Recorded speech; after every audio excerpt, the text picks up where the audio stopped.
Well, Lucas S., Ben C., Adam C., thank you guys very much for your ongoing support or efforts here. I wish I could get everybody else to actually thank you out loud, but I'm not even giving your full names. Much appreciated the support you provided to keep this moving. And welcome back, everybody. I'm jumping right into a discussion here uh, of color again. And the whole question of color and values keeps coming back up and up. And I don't know if I'm wearing this out or not, but this is such an exciting moment for me when someone writes in and shows me what he's trying to do, how he's exploring the territory that we're in visual. Do you know what I mean? And so I'm going to read a lot of his stuff. I'm posting a whole bunch of his stuff. May as well start with it right now. What he's doing covers so many excellent points. As I said before, you may not find each one of these things wholly valuable, but I would be surprised if you didn't find something of value in each one of them. It gives you a slightly different read and a slightly different an angle, is another word, facet of the question of color and the question of color values and the question of approaching painting directly with an intent to make as much of a to make what you're painting as like as possible. That's sort of, as I said, the model of the Boston School. But then again, it was Bonnat saying, make it as like as you can the first time and then make it more like. Ang is swearing that all he's trying to do is make it exactly like what's in front of him, slavishly, he says. And so it goes. We know that's the fundamental first effort, right? To become master of nature, implies that what it means is to be able to put it on canvas so that it shows a striking and strong and profound resemblance to nature itself. And that's the groundwork, that's your base, from which all things painting historically are said to derive, and I find it's true. So my approach to teaching is very much organized around that premise. Now, this is Adam, a different Adam from the donor here. And he's sending me a couple images and he's exploring. So let's just read what he says and I'll just make a couple comments as we go along. And then I'm going to show you his pictures and some other pictures. We'll talk about this thing at some length with images. So I very much think that what you're saying applies to me. Now, he's talking about 409, the video number 409, just a couple of videos earlier. I very much think that what you're saying applies to me. That what happened was that I noticed that I was very weak in one of these three aspects of value, chroma, and hue, and that now I'm on the road to learning this aspect. And he's talking about the hue one, and in doing so, I'm choosing to downplay or work around using the one aspect that was easiest for me, values. But hopefully I will arrive at a point where I'm confident in using all three aspects in a way that feels right to me. And you'd say not so much feels right as much as it gets you the most efficient results. So I guess that would be if you mean that when you say feels right. And then he says, I emailed you two of my paintings to show you the difference in my approaches and how that affects my paintings. Now, I really, really like the exploratory modality here. Let's look into this. Let's think this through, is where he actually is. And he's going to work it out with his brush. And I like that what his hopes are, that hopefully arrive at a point where I'm confident in using all the three elements of the color note, right? The color note, value, chroma, hue, encompasses or comprises, is what the note is comprised of. All right. Now, he said, I wanted to add an argument for why I think it's good, at least for me, to focus on hue instead of value. And I will ask a question at the end. For a long time, I moved his question down to the end, by the way. So his whole commentary here is a little bit turned around, so it's more, shall we say, organized. It came to me over the course of a couple emails as well as some stuff online in the comment section. The better part of this is just from that comment section. You can find that yourself under 409. And I will ask a question at the end. For a long time, I've painted mainly by focusing on values because I heard that if you get the value right, then the hue doesn't really matter. It will look good anyway, which was sort of true. I could always get a painting that works. I just looked at any part of a scene and asked, is that lighter or darker than the surroundings, and then painted that color. Yeah. And it's interesting to say that lighter or darker, and then that color, whatever, right? He told, it's interesting so that somebody would have said to him, if you get the value right, then the hue doesn't really matter.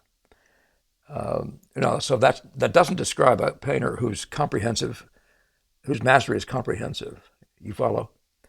And we want that, right? I'm looking for all you guys to have comprehensive mastery, so you can do your poetry. It's like not having a decent sense of grammar and you're trying to write a book. It's just not a good thing in all its elements. You're trying to communicate, and there's in the verbal world, there's a need for punctuation or sentence structure, and whatever that knowledge is that we call grammar. It's not different here. It's just the visual world is made up of stuff like values, chroma and hue as the building blocks, and how they work together is a big deal. So if you want to leave one of them out, you're in the world of pure drawing, and you might do some color, but it's irrelevant. Is it irrelevant? Or do you just make stuff up? And that's all possible too, by the way, in the world of decorative painting. You can just make your color schemes up. And imaginative paintings, in some sense, you are doing that, potentially.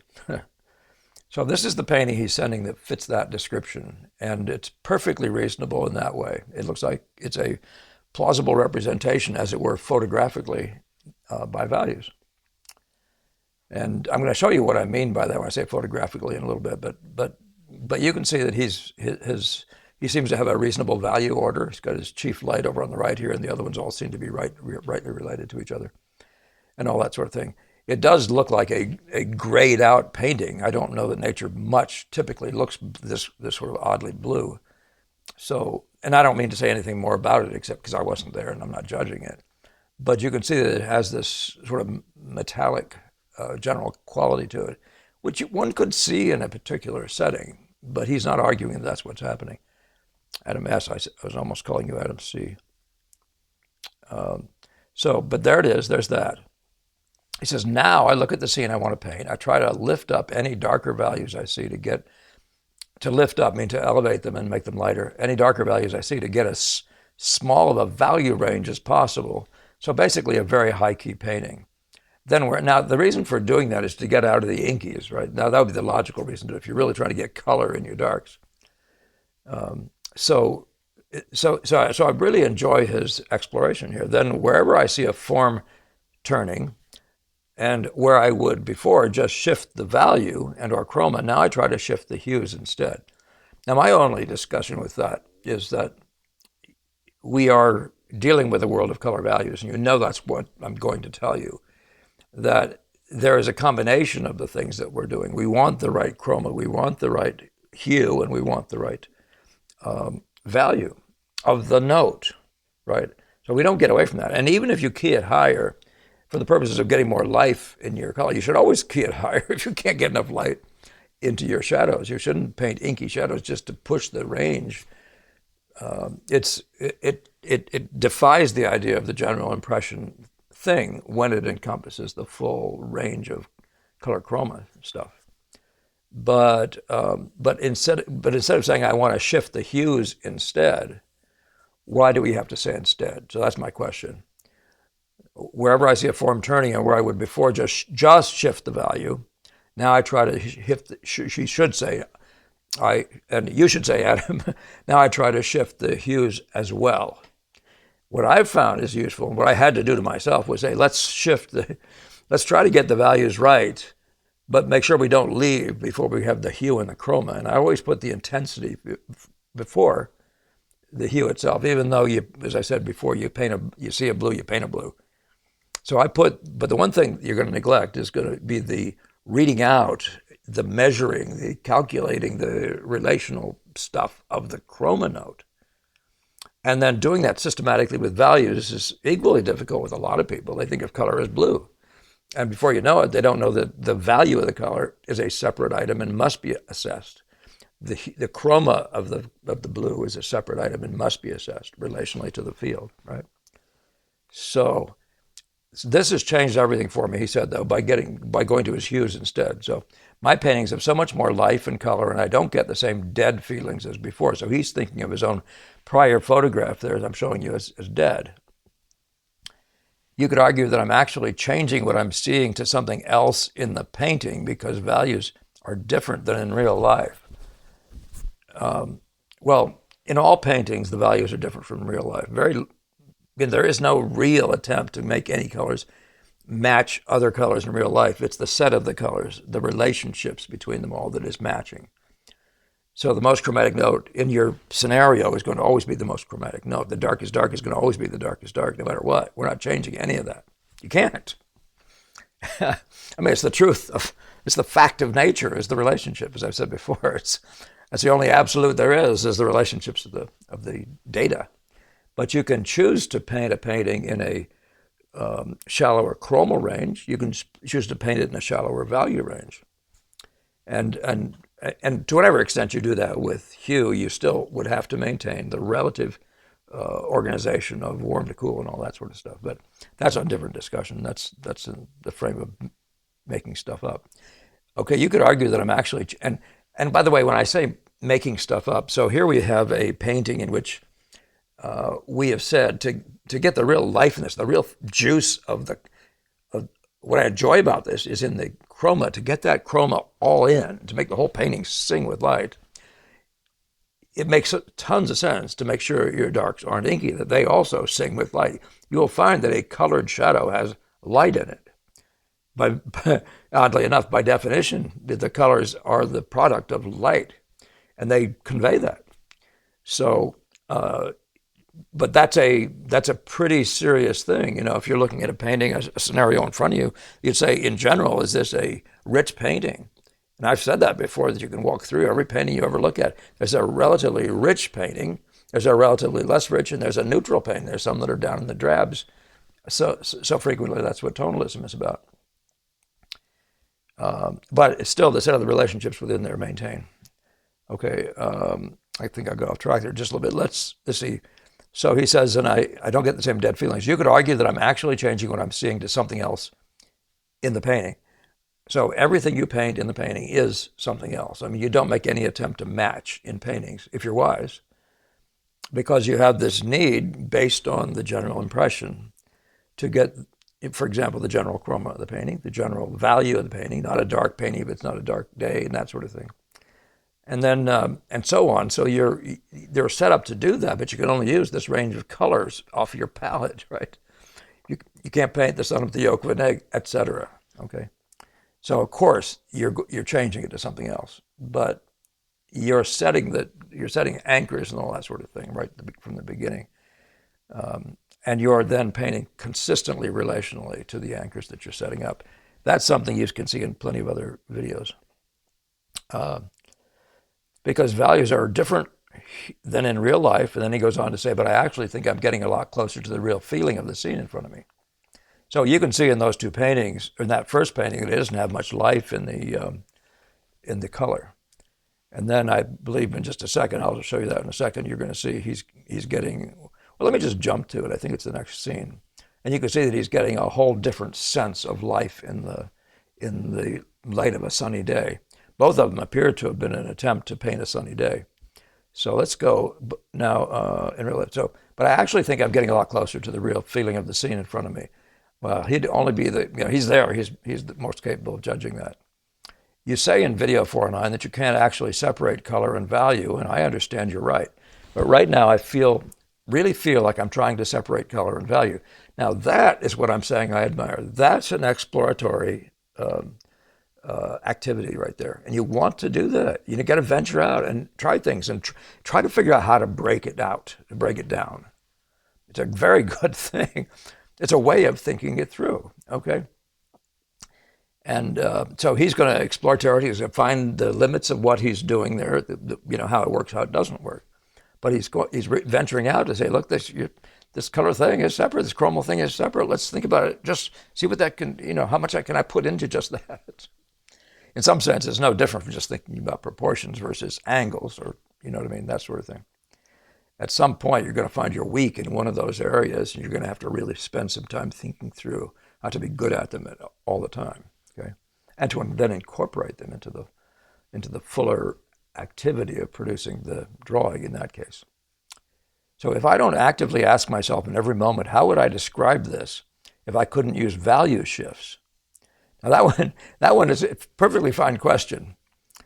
But it's one of those things that, why would we cut our legs out from under us? There are value shifts. So I tend to get distracted by the values, and then I put less color in the painting. Now that's the big issue right there. That's what a lot of people believe in the academic model, sort of the new academic model, that the values are all that really matter, and we'll just make up the rest. We'll just do something with pretty that we like or whatever. But it doesn't give you the basis of mastery of the full, shall we say, the full gamut of data management that a master would have. So don't cut your legs out from under you just because you're not good at something. Figure out how to do that too and build it into your game. I tend to get distracted by the values, and then I put less color in the painting. For me, focusing on value first is a sure way to get a lifeless painting. So what you set up for me to say, and you maybe haven't heard me break it out as, maybe you have, as precisely as this, but that each one of the notes you put down has to be assessed conscientiously. So we just say consciously? You have to bring it to your conscious attention, both in these three areas. If it's the hue, you say, should that be in relation to other ones, more red, more yellow, more blue, consistently until it actually is in the framework, right? It lands in the right place in the spectrum. You have to say about that same note, is it more chromatic or less chromatic? As if, just the way you said you were doing values at the beginning, you have to say, is it more chromatic or less chromatic? To the field, right? And it has to take its place in the field no less than values would have to take their place. But you'll also find out that if you don't get the values right, the colors are less meaningful. In other words, you can't quite get away with what you're trying to get away with, but I'm not going to pick on you because you're going to learn this all by yourself. So I'm just going to give you, as these days they say, kudos for venturing out there and saying, let's break it off and just try it this way. And then now you ask that question, I'll get to that in a minute. What you're seeing here, though, is that he's getting serious life in his colors, right? In other words, he's putting his emphasis on getting all the quality of the color. And that's a wonderful thing. But you can see that he's also not actually neglecting values. He's actually making, this may be his darkest dark, then these are darks down here, and there are middle values in different areas, and then the lighter ones, and then your lightest ones. He's not actually neglecting values.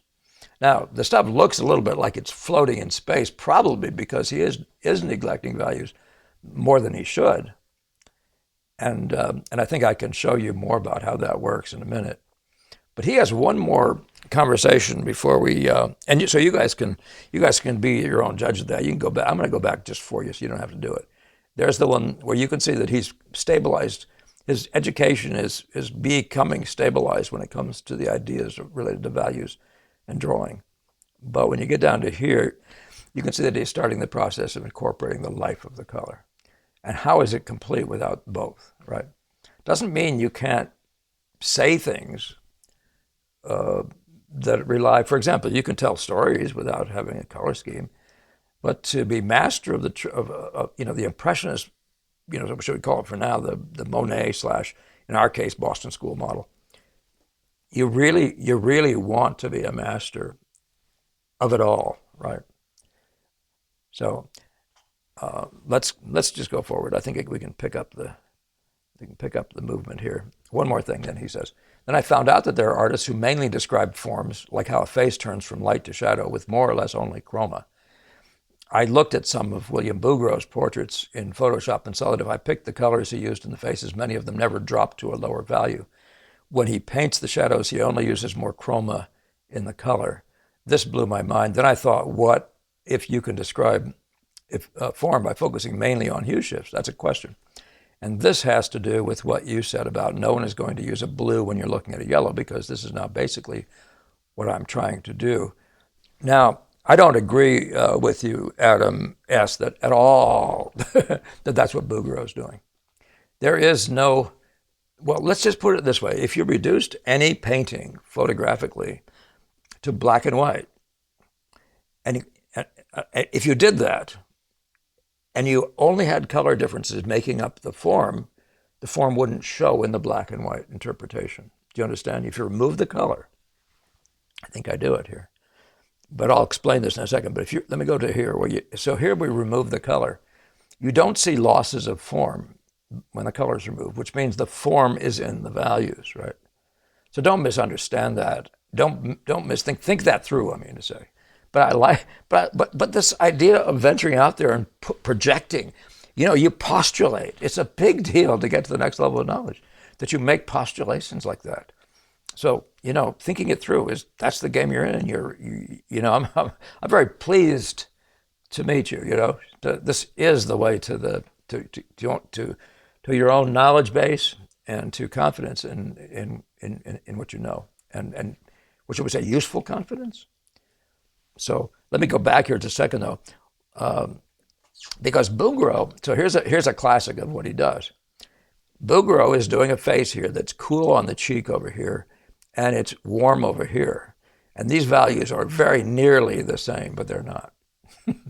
You wouldn't see the form if they were the same. This is different from this. This light or the light on the nose, they're all brighter than the value here or the value over here. In other words, it's going from like dark midtone to light to midtone. Now, it doesn't have to be an egregious movement. It just has to be some, and you'll have form. You can see the underplanes. He's not trying to do that in the underplanes. And so this is the Bouguereau studio. See the Bouguereau studio. Now, this is a funny picture from the Smithsonian, but he was operating what looked like trying to create a daylight studio. And I couldn't find a picture, and I think I've seen one of his studio, and it does do that. He looks like he's trying to put glass around the woods so he can paint in, as it were, outdoors. And this great big light, what you say is, the way you say it is, it flattens out the form. So because of that light coming from all sides of her, you could call this the ambient. This is the main light source, this warm stuff over here, right? It's the lightest light. And in general, it's coming from high, though. So you see the nose shadows, the raccoon eyes and stuff.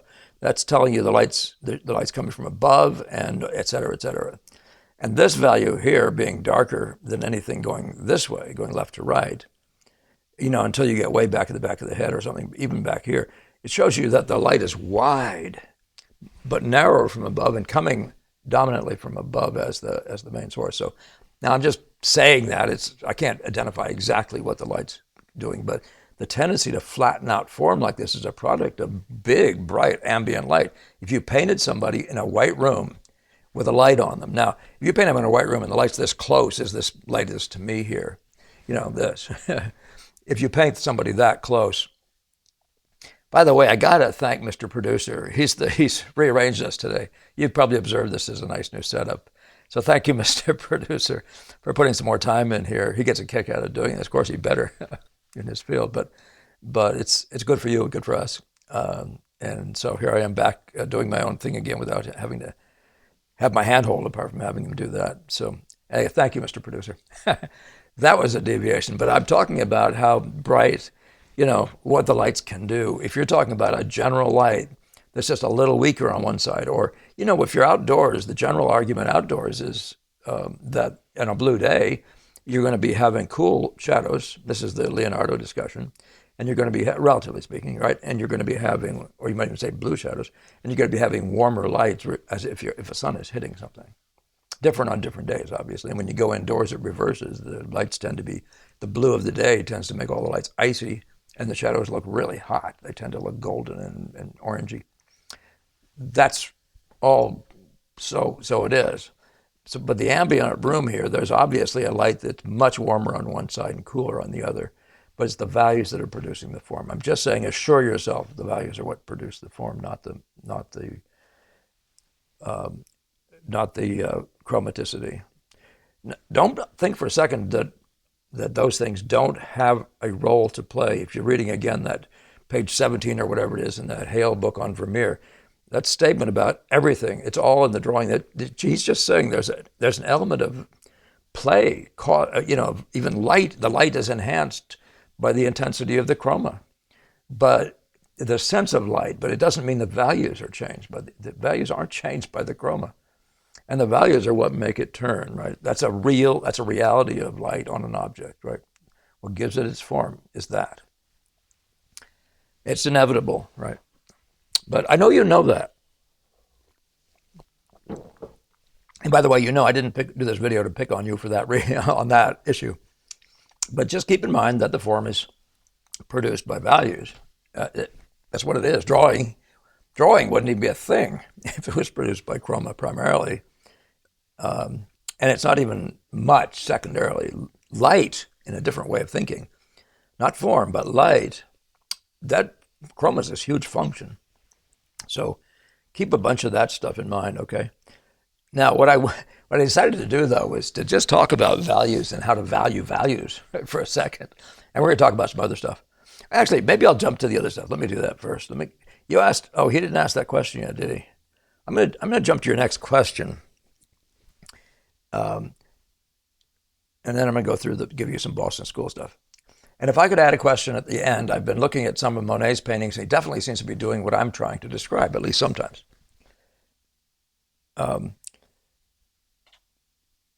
So some of his paintings are very high key, and the shadows glow, and he's at the same time not losing much chroma in the light.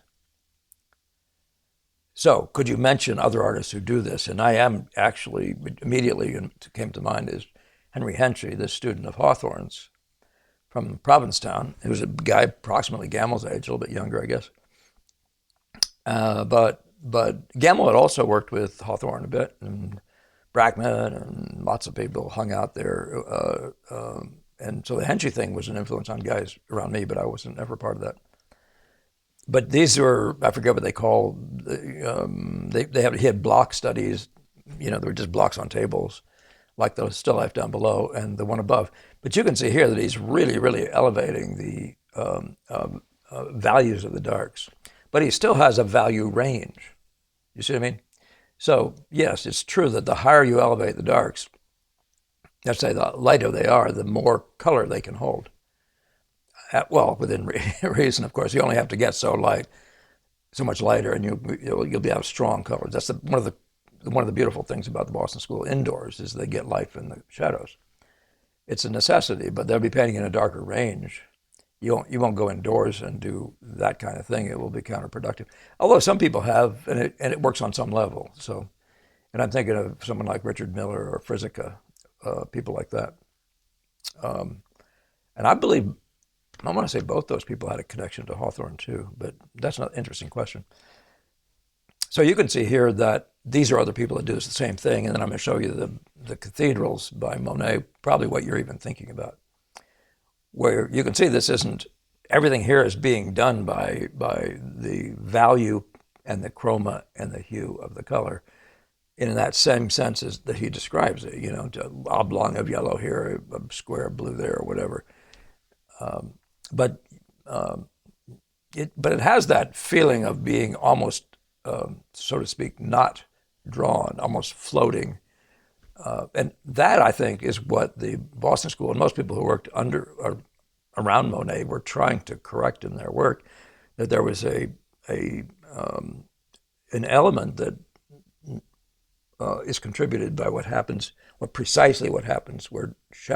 values meet each other. But that's a discussion we've had before and we can have on a different day. What I want to do, though, is go back here and just talk about, let's talk about the Boston School. See, this is one of those places where you would think, well, did De Camp here just decide to just do colors only? No. But the general impression of this picture, this is called they called this, a word for this called the big smash of light. So they wanted the unity of that light as a part of the description of this in general impression. It's the lightest thing by far in this room, so to speak, and lightest effect and all that sort of stuff. And it has its own intrinsic unity. So you're painting at a very high key, your darks are at a very high key, et cetera, in this area compared to any other spot on the canvas. So I'm just pointing out to you that what you're talking about, things like that occur in this world. But these guys, let me jump to it now. These guys are the guys who said it's just the right color, the right value, the right place.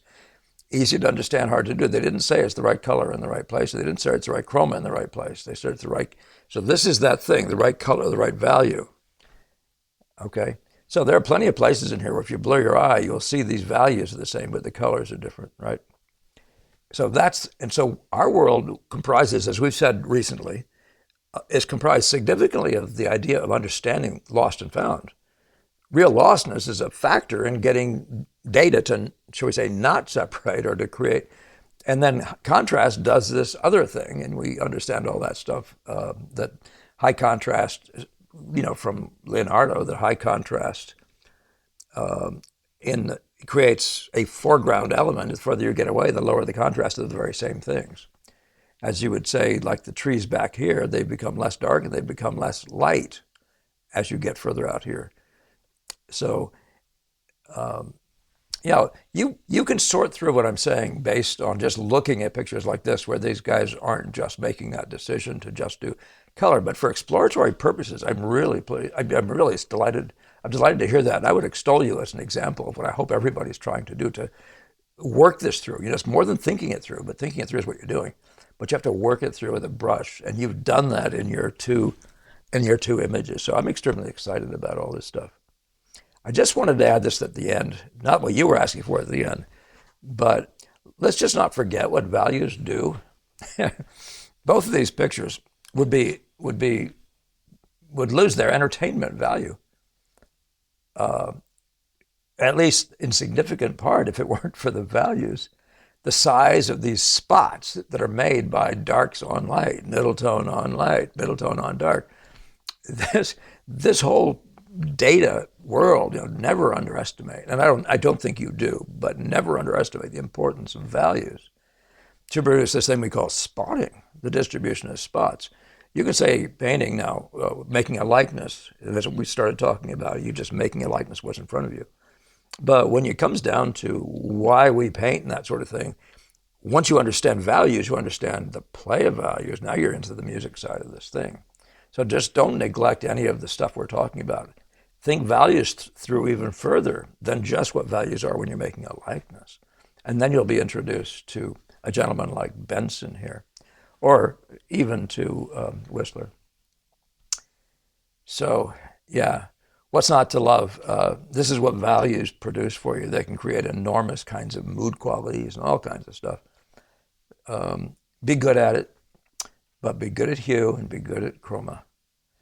And I got to be good at getting out of here. So,